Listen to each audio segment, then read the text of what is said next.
It's bloody. It's violent. But if you ask anyone that watches it, they love it. Ultimate Fighting, UFC.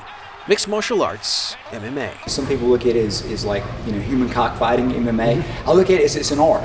An art that's seeing a lot more people coming through the doors of Alliance Martial Arts in Greenville. Billy Fletcher is the owner and instructor. We have our stand-up and wrestling, which is really what, the base of MMA is. It's really jiu-jitsu, striking, Muay Thai, boxing, and then wrestling as well. It's all of those things, and up until 3 years ago this month, it was banned in South Carolina. In its early days, it was easy to see why. There are no rules for Ultimate Fighting or MMA, just two men in a cage. The sport was banned in almost every state, but times changed. The sport got bought up, promoted, and got its first full-fledged star, Royce Gracie, a Brazilian fighter who set the standard and rules for the sport, rules that are still in place today. Rafael dos Santos is another Brazilian fighter following in Gracie's footsteps. The right way is to be safe, to be comfortable, and to put the guys in the bad spot. So you're going to make sure you move your body as the guy's moving towards you. And dos Santos showed me firsthand some of his moves. And I'll be the first to say, I'm a beginner. And up until this point, I had never taken to the mat. The whole idea is to put you in a bad spot. So I have to be in control of the fight all the time.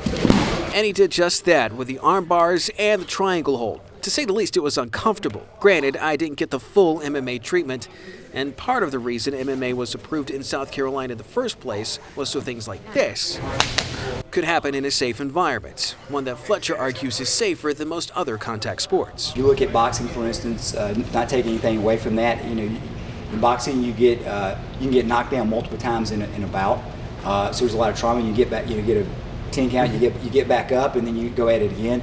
That can happen sometimes in MMA, but a lot of times if you get knocked down in MMA, the fight's going to end pretty quick. There are still naysayers to MMA, like the National Center on Domestic and Sexual Violence. They say mixed martial arts and the UFC promote violence against women and homosexuals. They cited the conduct and comments of many of the fighters as a reason for keeping mixed martial arts illegal, saying simply that unrestrained violence should have no place in society. There are rules now to MMA. No biting, gouging, headbutts, or finger bending, but nothing for fighter conduct. But the people who participate in MMA are quick to say that their conduct is pure showmanship. It can be brutal, that is for sure. But so can football.